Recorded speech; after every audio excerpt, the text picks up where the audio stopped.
வணக்கம் அன்பு நெஞ்சங்களே. நான் உங்கள் சிவகாசி சிவன். அருட்தந்தை வேதாத்திரி மகரிஷி அவர்களின் ஒரு அற்புதமான சிந்தனை பதிவு.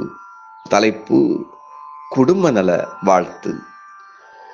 ஒவ்வொரு நாளும் காலையில் இருந்து மாலை வரையில் உங்கள் குடும்பத்தில் உள்ளவர்களை 25 தடவை வாழ்த்தினால் ஒரு மாதத்திலேயே குடும்பத்தில் நல்லபடியான சூழ்நிலை உருவாவதை காணலாம்.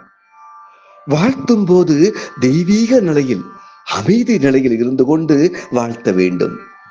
இந்த முறையில் வாழ்த்தின் மூலம் உலகத்தையே மாற்றி அமைத்து விடலாம்.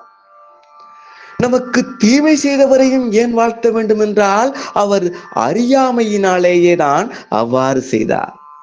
நம்முடைய கர்ம சுமையின் விளைவு அவரை தீமை செய்ய இயக்கியது. எனவே அவர் செய்தார்.